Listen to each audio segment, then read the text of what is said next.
Alright, so the finish line, the final installment, maybe for good, maybe not. But we've got Rambo Last Blood, the fifth installment, and the finale of this five-movie franchise.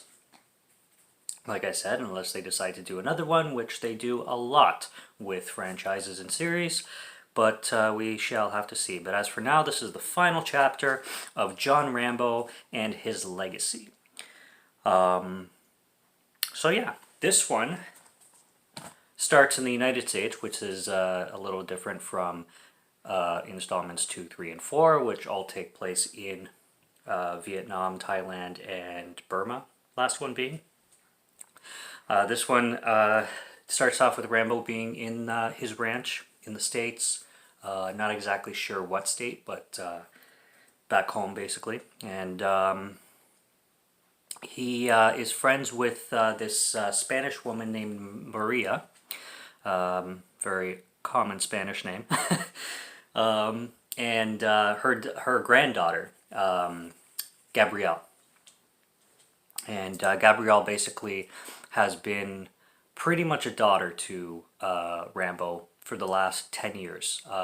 She basically was abandoned by her father, Miguel, and she was left, her mother is deceased, I believe, and she basically lives with her grandmother and Uncle Rambo, or sorry, Uncle John, as she calls him.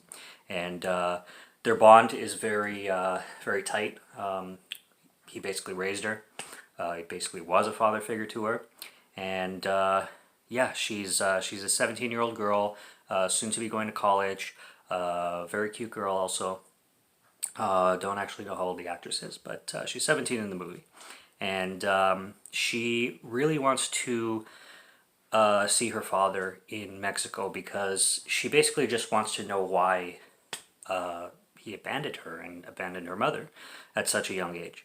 And she's very desperate about this, and she really wants to go. But Rambo, knowing the violence of the world, especially in the slums of Mexico, obviously has a little bit of a chain on her, and is really trying to convince her not to go and to just grow up a little bit more, you know, before she makes big decisions like that. Her being a teenager, obviously, she's certainly not ready to be making decisions like that, and going to parts of the world where really bad things happen to really young girls. So, of course, what does Gabrielle do? She goes anyway. And she makes it to Mexico, and she meets a friend of hers who she had known previously, I'm assuming in the United States, but this girl fully lives in Mexico, and right off the bat, this girl looks like trouble. She seems sketchy from the first word that comes out of her mouth.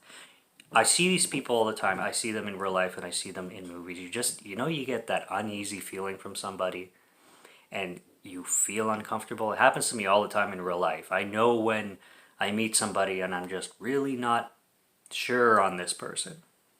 Well, in films, I can get the same kind of feeling, and this girl, as soon as she pops on screen, that's what I got. I got this uncomfortable feeling that something bad is going to happen, and this girl is just not to be trusted. She was just sketchbag from the get-go. And guess what she ends up being? Extremely sketchy.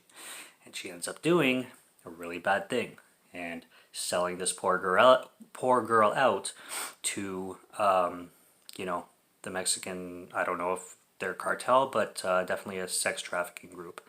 And she doesn't give a shit because all she wants is money. And yeah, motivations, man, motivations. But anyway, she takes Gabrielle first off to see her father. She already has plans, obviously, to sell her out, but she takes her to see her father. She goes to see her father. She talks to her father. Her father ends up being the deadbeat that he was always said to be by Rambo. So Uncle John was right the whole time. And she's upset about it, and her friend tells her that she's going to take her to the club to get her mind off of things, and shit escalates from there, and she gets her drink drugged, and then she ends up stuck in this sex trafficking ring. And back home in the United States, in Arizona, Maria gets a call from Giselle. Giselle is the friend who sold Gabrielle out, and the sketch bag. And basically saying that she lost Gabrielle and she has no idea where she is. Yeah, okay, no idea where she is, yeah. But that's what she tells Maria, and Maria tells John, and guess what John does? Rambo mode, and he goes to serve some justice. So he goes to Mexico, hunts down Giselle, tells Giselle if she doesn't show him where these guys at the club are located, that he's gonna hurt her real bad. And you gotta believe John Rambo. So she does. She takes him to the club. He sees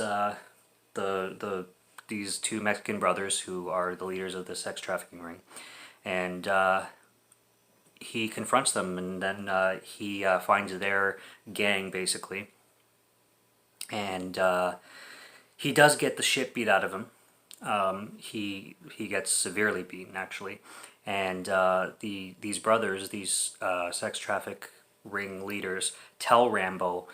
They show him a picture of this girl Giselle, his adopted daughter basically, and tell him that it was the biggest mistake of his life going over there and asking for where this girl is, because they say that these girls mean F all to them. They're just things to be used and sold. But now that he came to confront them, he's going to make an example, or they're going to make an example out of this specific girl. And they're going to let John live so he can live the rest of his days thinking about this. So, really brutal stuff. They inject this poor girl with, I believe, heroin, and massive doses of it to lethal levels. And they do this over and over, so they just make her absolutely blitzed and out of her mind, zombified, and just the most brutal, lethal doses of heroin ever. Her arm has like 15 to 18 pokes in it, and yeah, it's just absolutely brutal. He John, there's a character played by Paz Vega, a very actually famous Spanish actress. She's in a lot of things. She's in this film. She was at the club when Rambo found the sex trafficking leaders or members, and she was looking for the same guys because her sister was also kidnapped and killed in this ring, and she has her own vengeance to take, and she ends up rescuing Rambo once he got the shit beat out of him, and she takes him back to her place and heals him up and fixes him up and all that, and tells him her story. But the thing about this character, Carmen, played by Paz Vega, is they really did not utilize her well. They could have done a lot with her, but she kind of shows up, she tells her story, and then they kind of brush her away. Like, they don't dive into her character. It's really weird, especially getting a pretty well-known Spanish actress like Paz Vega and just kind of putting her in there just for filler. Not even. I don't even know what the point of her being in the movie is. She, other than healing Rambo up and her having her sister have been murdered in the past and wanting her own vengeance, that's about all we get from her. Yeah, it's pretty strange. But yeah, she heals him up, and once he's healed up, he finds the sex trafficking ring. He finds where it's located, and he goes in there and he messes everybody up with a hammer, and he tries to save all the sex workers, but they are too terrified to leave, so none of them actually end up leaving. And he finds Gabrielle totally messed up and pumped full of heroin, and he rescues her and he drives her back to the United States, and I don't know why he didn't get her to a hospital faster. Maybe there wasn't one around, I don't know, but I would like try to have her flown out somewhere because she was just a mess. And she ends up having one of the saddest deaths, and you fall in love with her and her kindness and her golden heart and her sweetness, and then she has a very unfortunate, very uncalled for, and very unpredictable death out of nowhere. Well, out of nowhere, I mean you weren't expecting it. You weren't seeing it coming. You know, it's not a happy story, and none of these films are. And my God, does everything shitty happen to this poor freaking guy? Like he doesn't like everything in the world is dark, and no shit, because everything that happens to this dude is dark. Everything. Like every little thing that happens to John Rambo is so freaking dark. The one adopted daughter, the one piece of light that he had for 10 years just ends up being killed by drugs, and she is like the last person probably in the franchise who deserved that. But it's a dark story, man. It is a dark story. And after that, again, Rambo for the fifth time gets sent into a rage and maybe PTSD mode, and here comes the monster in him. And it's always hinted in Rambo 3, the first Rambo, obviously, because he has flashbacks a lot in the last movie and this one. And it always goes back to he is who he is. Like, he's always going to be beating himself up until he fully realizes who he is, a killing machine, and what he was put on this earth for, basically justice. And in this one, because he lost, like I said, one of the only pieces of light that he had ever, he really, like, he drills it to the audience's head that he wants these people to suffer, and he wants them to suffer bad. Like, he's never meant it more than Rambo Last Blood. And I'm going to get more into how I feel about this film as a whole after I finish reviewing it. I'm almost done anyway, but he really, and he makes it clear to Carmen as well, the character played by Paz Vega, that he wants these people to suffer. And he goes to one of the brothers' houses in Mexico, infiltrates his way in, and he chops Buddy's head off. You don't see it, but you see when the other brother, I forget both their names, but they're brothers. He comes into his brother's house, and he sees him on the bed with his head cut off, and he has a note on his chest, which I'm assuming is the address to Rambo's ranch. He has it stuck in his chest with a knife, with his head severed, like, and just a torso and legs and arms. And then the next shot you see Rambo driving back to the United States with he puts the head out the window, holding it by the hair, and just tosses it on the road. How he got away with it, I don't know, but it's so friggin' good. Like, vengeance at its finest. I love it. So then this guy, the brother, the brother who found his dead brother with his head chopped off, and his gang come to the ranch. That's why I think the note was the address to the ranch, and Rambo's just like, come fuck with me. I got you. I got you by the balls now. So they show up at the ranch. There's a lot of CGI fire, which I really don't like in this movie, man. There's a lot of CGI fire that does not look real. Not real at all. This one is directed by Adrian Grunberg. I'm not familiar with any of his films, but that's who directed this one. And full third act takes place underground because Rambo built these trenches underneath his ranch, and these trenches are huge. I mean, it's almost like a maze down there, and there's lights, and he basically he puts together like some booby traps and I think he made these trenches basically to plan for an emergency situation like this, because he always had his PTSD throughout the entire franchise. He always was worried about whether it was enemies from other countries, from Vietnam, the Russians, or whether it even was the police who, in the first movie, that's the original enemy, was just the cops going after him because he was an ex-soldier who was a threat to the United States somehow. But I'm pretty sure he built these trenches for a future potential defense, and this is exactly what he uses it for. So he builds all these booby traps, and I don't know why any movie with booby traps is automatically compared to Home Alone. People are like, this is the Home Alone of Rambo. What? Because it has booby traps? Because he sets up some friggin', spikes to come down when somebody trips on a wire or some shit?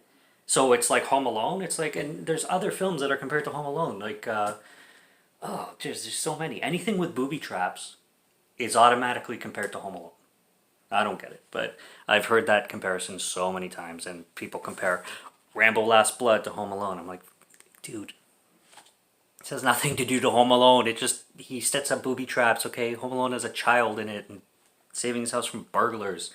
This guy's in trenches and way more violence in this movie than fucking Home Alone. But that's a comparison I hear a lot. But yeah, he's messing these guys up completely down there with blasts to the head, more heads coming off with gunshots, stabbings, shotguns, spikes. These two guys fall into a pit, and there's like a pit with spikes coming out of the ground, and they get impaled completely. Their bodies are impaled. They're friggin' dead.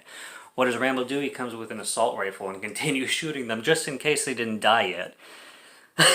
Has to finish them off. And then the brother, the leader of this group, final one to die, Rambo's like, you want to live? Follow the lights. And he pulls down this switch, and the lights come on, like where it was dark before, and then there's bombs behind him, behind this dude, the one of the brother, the final brother that lived.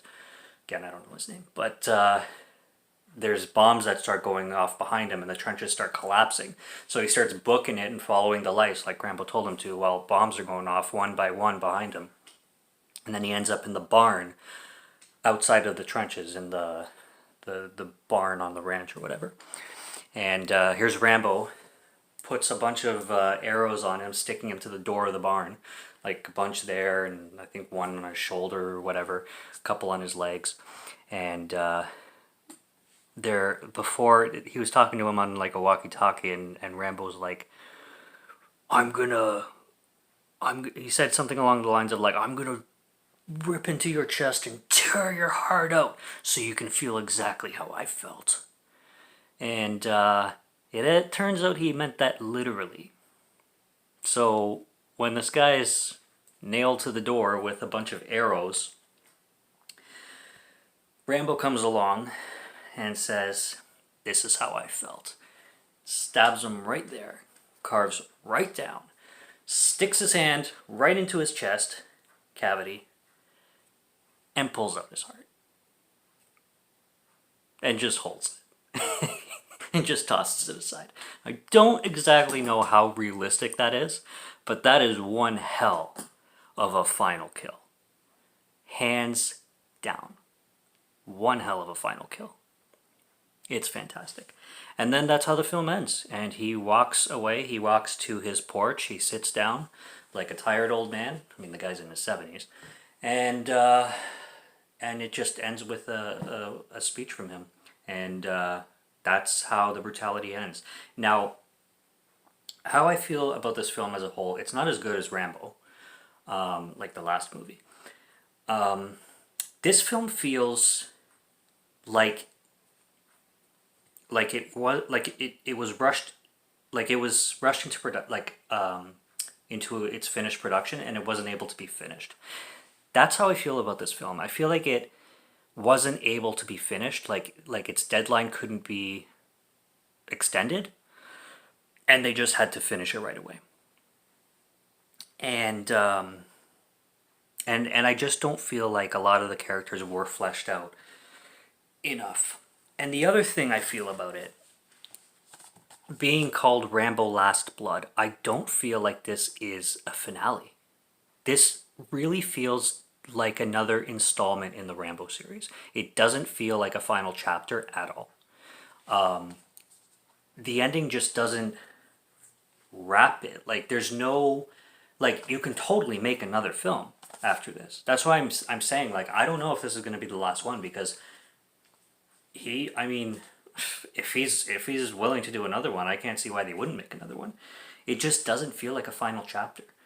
And it doesn't feel like a fully fleshed out film either. It's a great, fun little piece of action in the Rambo franchise, but it really doesn't feel like a final film to me. But that being said, it's still a lot of fun, and it is still a great entry, a great modern entry, especially in the Rambo franchise. And Sylvester Stallone still got it. He's still got it. In his friggin' 70s, the dude still has it. He can move and he can do, he can do the action thing still. He's, he hasn't lost his mojo, you could say. He's really good. But yeah, I, of course, love the first film the best. Right after that is Rambo. And then 2, 3, and 5, this one, they're a balance. I mean, I might even say that the second one is my least favorite now, which was the third before. But after seeing the third, I really have to see 2 and 3 again to really make the decision, because I can literally say that I probably like Rambo 3 now better than Rambo 2. It really surprised me in that viewing, the viewing that I had most recently. But yeah, that's Rambo 5. It is a recommendation, but it's definitely not... It could have been better. Like, it could have been tweaked, basically. And I don't really see it as a finale. But I mean, it's called Last Blood, and it's supposed to be the finale. But I don't know. I don't know. I've given it all my thoughts. That's all I have to say about Rambo Last Blood. Recommended, but could have been better. Rambo, the fourth one, much, much better. So that concludes the Rambo series, and I think it is a beautiful franchise. And if you like action movies and watch the trilogy, the 1 to 3, and if you like really violent action movies, watch 4 and 5. I like them all. But, yeah, be prepared for some violence as they go on. So until next time, cheers, have a good night, and get ready for some more future reviews coming up. Cheers.